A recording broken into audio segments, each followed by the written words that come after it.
Hi, I'm Naomi Olatayo. I am a brand strategist and spiritual doula, and today I am here for a strategy session to help you align your brand's identity with your long-term, fullest expressed vision. Now, I started this conversation in my content yesterday, and I want to expound on it here because I know branding has a very kind of aloof, general meaning to it. That was my alarm. Especially with how many people use it and how many people may not even know why they're using it. So I want to start off talking about your brand identity. In my branding philosophy, I like to look at every intentionally crafted brand, or even brands that haven't even had the potential, well, not the potential, but had the opportunity to be intentional about it. I just see brands in general as its own unique entity that is living and breathing, and it can be formless, but through your intentionality, you can put boundaries around it so it can exist in strength and understanding. I like to see brands as its own personhood, its own individuality, its own unique person, essentially. So your brand identity is built off of the core,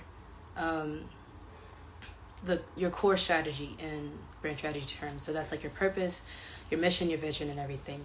And all of those things are expressed and dictated from the core through your marketing, your advertising, your products, your visuals, everything like that. So beyond those things, the identity that your brand can embody can really be summarized in a few words. So typically, outside of its personality, you may consider your brand someone who is a luxury brand or just an everyday brand that you can get at your local Walmart or Target. You see what I mean? Like there are words that you can describe your brand with that gives a generalized idea of who it is and who it's for and who it will relate to. Like I might describe myself as conversational, charismatic, extroverted, and depending on the people who are in alignment with those characteristics, they will come join me. You know what I mean? So it goes beyond just, like how your brand looks. It's the actual drive that creates your brand to look a type of way, but through feeling. Now, your brand identity has to align or be in congruence. Congruence meaning, I get alignment, yeah, but also it has to make sense with the other parts of your brand. But today we're going to be talking about your long-term vision. One of the biggest things that I see happen is just shiny object syndrome, especially when you're very kind of disconnected from culture and social media and things like that. It's very easy to just decide like, okay, I want my brand to be in every Walmart across North America, and I want my brand to be able to sell at this price point, or I want my products to be only in boutiques and whatever desire that you have. Whatever is connected to your long-term vision, that has to make sense with the identity that you're curating and allowing your brand to embody. So think of it like this. I may be somebody who is good at holding a conversation, and then I think about what job should I do? I should work at the morgue. I mean, that's a very simplified way of thinking through it, but would you suggest for me to work at a morgue if you were listening to the list of traits that I'm naturally good at? Probably not. It's the same thing for your brand. You have to be clear about what you're building so your brand's identity makes sense. And when there's a lack of congruence between your brand's identity and between your brand's vision, it's going to feel awkward. It's not going to make sense. Your customers aren't going to be able to meet you at the depth that you want them to meet you because misalignment and lack of congruency in your brand feels like something is wrong. Like, have you ever come across a brand that seems okay, but it doesn't pique your interest at all? And it's not because you're not the target customer. You may not even understand that you are the ideal customer because something just isn't, there's nothing to stand out for you. And I know that I'm a strategist. I've been doing this forever. And I've been in marketing since I was like 14. So I'm very much a nerd when it comes to these things. So maybe you may not have the words to articulate what I experience very clearly, but just think about the brands that you swipe away on Instagram, and think about what you could have been a customer for, but you just kind of didn't think about it. Or even think of the products that maybe have like interesting, funky like designs for their packaging, but you just kind of pass through in the store because it's just maybe not making any sense. Or even the brands that like are just a product to you. You don't ever think that deeply about it beyond its functionality.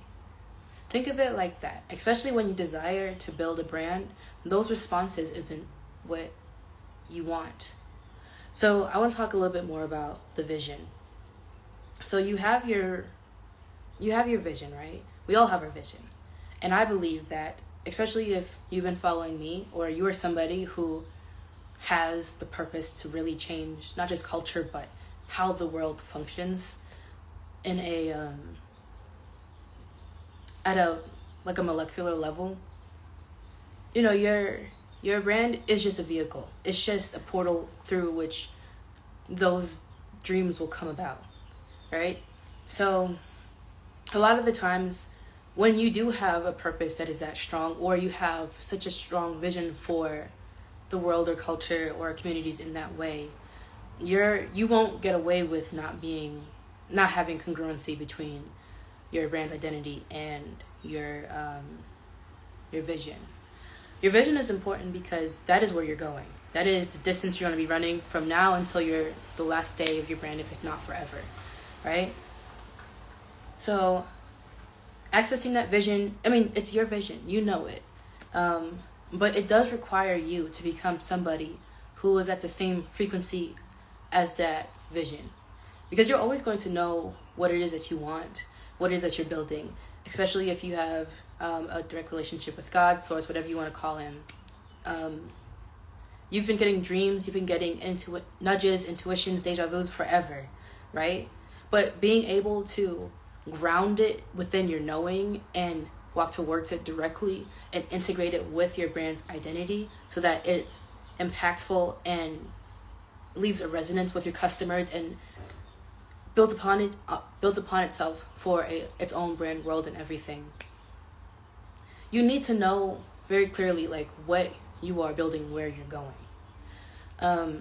If you have any places of like self-rejection, or you're somebody who is big on following the rules right now, or you're just kind of not confident in it, the direction that you're going will never be in complete congruency with your identity. And I would even say that the identity of your brand that you're building is probably incomplete.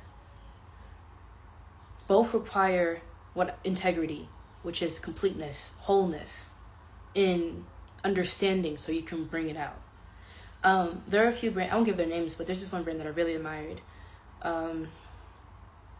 She started it completely bootstrapped, and she just blew up. And she's done really well for herself. But over the years, despite her success, the success of her business, which I always like to separate, like your business is separate from your brand, but your brand can't exist without your business. They coexist together to bring about the desires that you have for the reasons that you have a brand new business. But whatever. But her brand is not very strong. And just hearing her speak, she has lost sight of why she started. She's definitely had a spout of shiny object syndrome, and also, just other things that I don't want to give too much of her details about her, but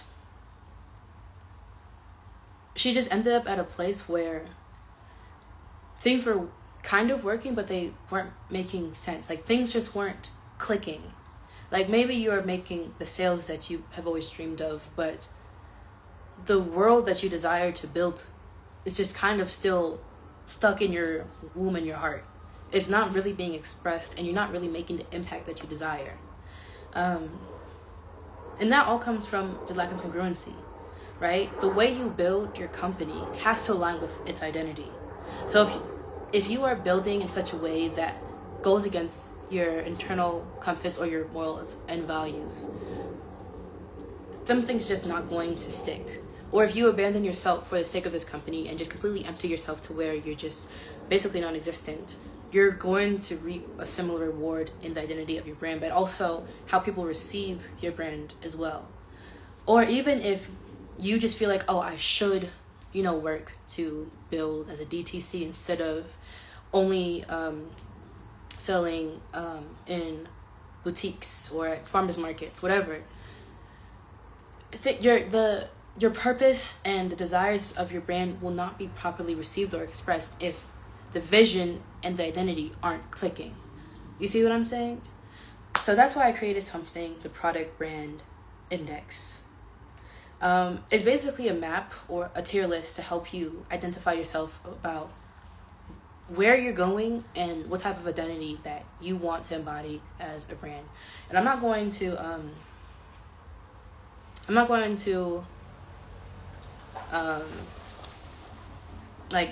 go too deep into it, but I'll just give a little overview. And if you'd like the PDF version, just if you're on Instagram, DM me. If you are on YouTube, just comment your Instagram account and then I'll DM you the PDF. So basically, I broke down this tier list, the Product Brand Index, into 3 tiers. The first tier I like to call the mass market legacy brands. So that's like nationwide, worldwide retail. So think of your Shea Moistures, your Olays, think of your Dove. These are the brands that you're going to find in like CVS, Walmart, Target, and their entire brand is hinged upon being accessible, and they're priced very competitively. So think about your Birkins. You're not going to find that in Target, and the expectation is not to be found in Target. You're not thinking of like the artisans and the craftsmanship, and although they might be great products, the purpose and the main function is it's in convenience, it's accessibility, it's pricing, and just how easy it is to find. There's another word I wanted to use, but essentially it's a commodity product. The brands on the first tier are commodities. Omnipresence is its main focus. So think of just being everywhere. Like, how many times have you traveled and you left your Dove body wash at home? You can go to CVS, you can go to Walmart, anywhere, and it will be there. Same with McDonald's. You can go anywhere and it will be there. So your omnipresence is your focus, as opposed to romance, where you think of more like high-end, premium, luxury brands that require more romance and world building and branding. I also want to say that the tier ones or mass market legacy brands aren't really big on traditional branding, because I know branding is very it's a word that people use that is just kind of lost its meaning. But to me, branding is world building. To me, branding is building a container for people to exist in, to elevate in, to find community or connection in. But when you exist in the mass market legacy brand tier, the branding is different. Your branding is advertising. It's in your reputation. It's in the quality of your products and the accessibility, which is a little bit different than what I do as a strategist. The second tier is growing cult brands, which they exist in some retail and they have a strong D2C presence. So think of Odd Muse, Miche Beauty, think of Louis Vuitton, think of I forgot the other brand, but whatever. These are the brands that are like currently building momentum. They range from like premium products to luxury products. So you can have your Michael Kors in there, all the way to Chanel, to Coach, or even like H&M, Natrium, brands that where their omnipresence kind of contradicts the kind of brand that they're building. So these are the kind of brands that you will find in some retail, but they won't. But they won't focus on being omnipresent. Like, they won't focus on being everywhere. Like, one of my favorite brands, Natrium, Right now, I believe you can find them online, Amazon, and Target.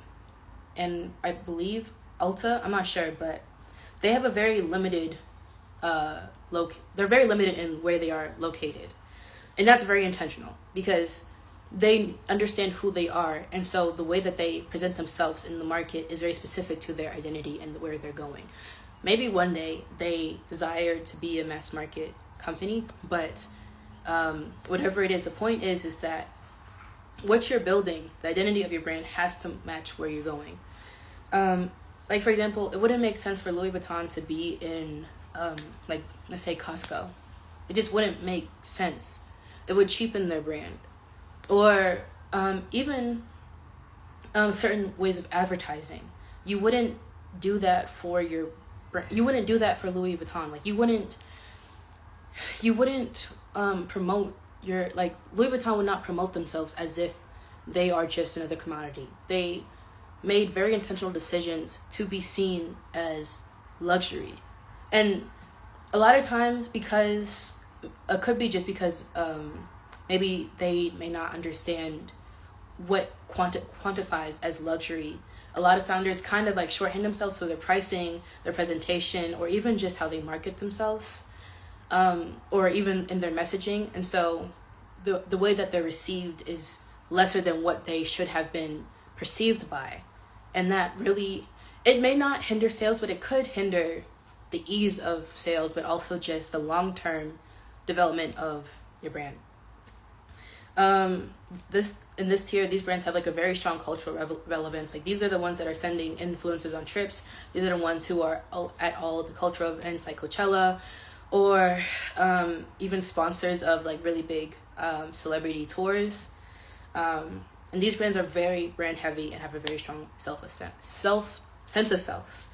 And then the last tier, I call artisanal or niche brands. So these are little to no retail, or they have a very brand, they all have a brand-led presence.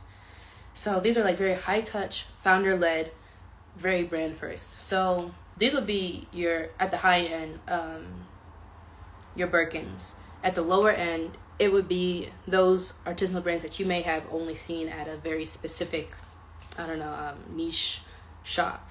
They really do have a large range. I would even put Teflar in there as well. The founder is typically the creative director, the lead visionary. They're very involved. Their story is very intimate. You get to know the brand through the founder a lot of times. And they're often only available through their own channels, like their website. And these are specifically the premium to high-end to luxury brands. The community is strong. The world building is literally their selling point. And they're very specific on their perception. So they may not be the most accessible, especially when they have limited drops like Teflar. But what it means to wear their brand is what sets them apart. Or what it means to own their brand sets them apart. So knowing what tier you fall in is important, because you have to know where you're going. Like I explained earlier, you have to know where you're going. You have to understand what you're building and who you're building.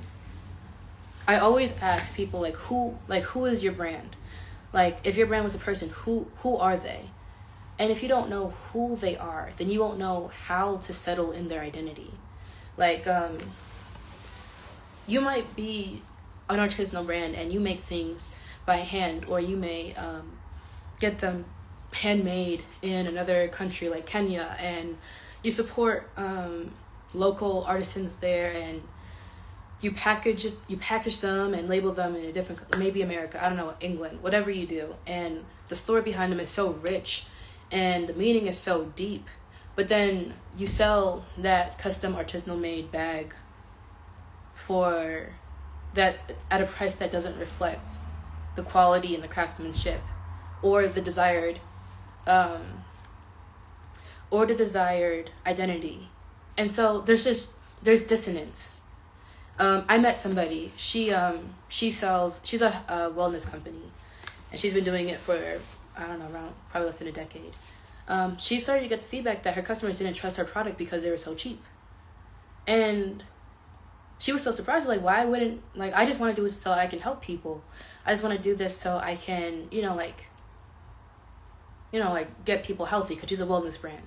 And they're like, well, if they're so cheap, or the difference between her products were just so cheap. So I think all of the products she sold were the same price.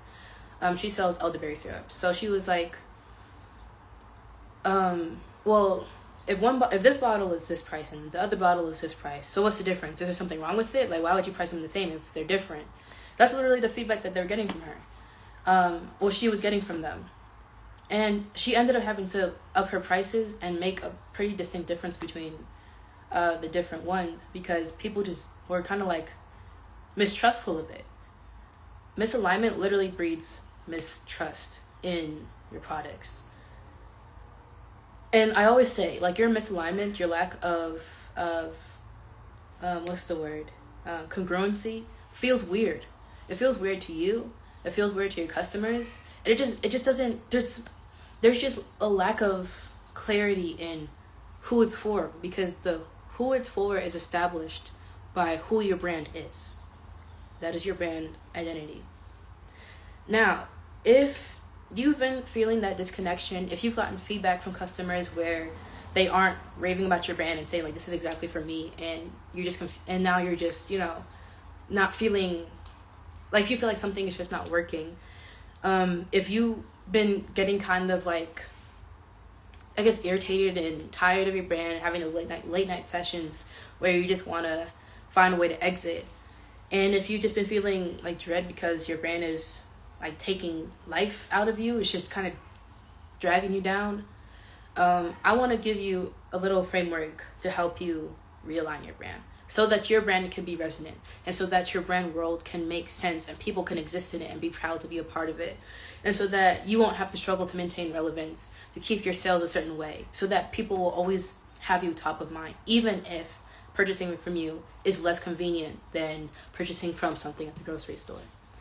The first thing that you have to do, what I always tell my clients to do, is make a brain dump. Have a brain dump where you just write out the entire vision. And I have a guide that helps with this. It's called the Spiritual Woman Founder's Guide to Brand Alignment, Your Compass to a Fully Actualized Brand. It takes you through this entire process, basically. It's a name your own price minimum. I think it's like $1 or so. So link is in my bio. And it'll be linked in the comments on YouTube when I post this over there. So yeah, it's like, write down every single thing and take this as like your own little session. Make sure that you're comfortable, that you trust yourself, because receiving and translating this vision on earth and executing it requires self-trust and belief. Because if you are somebody who sees your ideas, well, first of all, like, I'm just somebody who's always going to advocate for the people who have those ideas that don't make sense, because my ideas never made sense. The way that God has imparted his visions to me for what I'm going to be building, what I have been building, and for my own life has always been very nonsensical, very crazy. And so I know how it feels like to be building something and then having to just reconsider, like, what are you doing, because the pieces just aren't adding up. Let those pass and just get it out all on paper, every single thing. Like, I think I even had like a Notion document that was just like scrolls and scrolls and scrolls so long, or pages and pages and pages long. You just need to get that out on paper. Everything you want to do, everything you've received in the spirit, on what you're going to do, where your brand is going, how you want it to feel like, what you want it to look like, what you want it to taste like, the people you want to work with, the people you want to collaborate with, all those wildest dreams that you have for your brand, let that be written down. And you're going to start to notice patterns and places where you can plug into your brand currently and things that you got to adjust. But that has to be written down, and continue to add to it like as time goes on. But make sure it is written down very plainly. Like, what is this vision? What are you building? And in a very unadulterated sense. Because that will give you your true understanding of what you're building. Like, do you really want to build a luxury brand, or have you always desired to just be in every store worldwide and nationwide? Is that what you wanted, like, always? Or maybe you've just been on the track to being like a major brand like Olay, and you just felt like the right next step is to be in all these stores, but you've always dreamed of your brand to being a lot more niche, or just a bit more brandish, kind of like Topicals or Odd Muse, whatever it is. You just have to know what it is. Even if it contradicts the company that you've already built right now and what you already have, you have to understand, like, where are you and what are you building? And let that be very clear. And from there, you can start to derive the identity of the brand that you want to build. So that goes into, like, what world are you building? Like, how do you want people to interact with your brand? How do you want to be consumed as a company and your products? Who do you want to, like, how do you want people to feel? Like, what type of resonance are you trying to give? What type of impact are you building? And from there, I want you to just take a look at every single thing that you have built in your company, that you're going to build, whatever it is. Where are you? And what actions and what processes and what functions of your company, of your brand, are not in alignment with what you know that your vision is waiting for you to take step into. And from there, you're going to have to very carefully take things apart, move things around, to make your brand step in alignment with this fullness of this vision and the fullness of the identity that you're having your brand embody. And it does take a lot of risk, which is why my focus as a brand strategist is realignment, because I know it takes a lot to not be very business minded in a traditional sense, like unlearning a lot of your shoulds and best practices to follow the building of this portal, which I consider your brand to be a portal for this new world or this new community, this way of living, community or culture that will come from this brand that you're building. Alignment is your success. Especially for what you're building, it will not come from being, I don't want to use the word practical because there is a level of practicality to all strategy, but it will not come from always doing what has been done. I know that for the people that I love to work with and the people who are watching this, what you're building may not have even been done before. And so,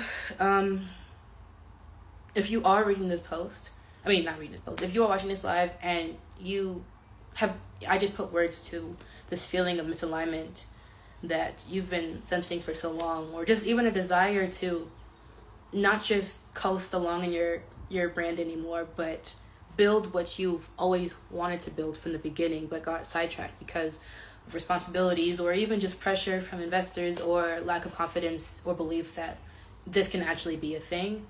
I would love to walk your journey to realignment with you. As I said, I'm a brand strategist and I consider myself a spiritual doula because as I've been able to walk in my life to birth the life that God has shown me, even through crazy experiences,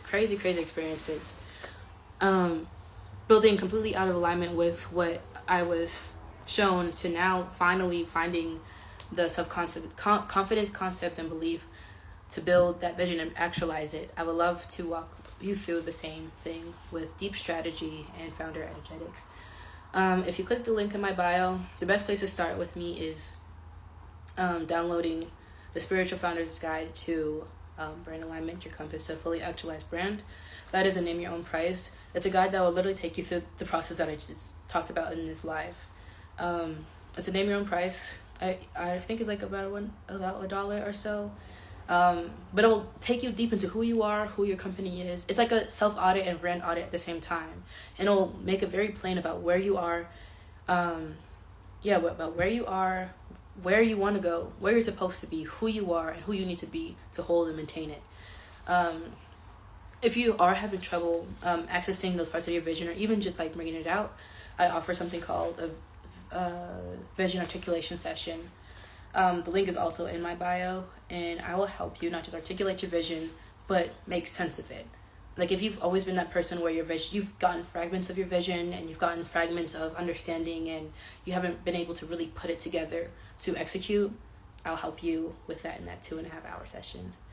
But anyways, don't forget to download your Founder's Guide for Brand Alignment. Link is in my bio, and thank you for stopping by, listening to the strategy session, and I'll see you in the next one. Bye.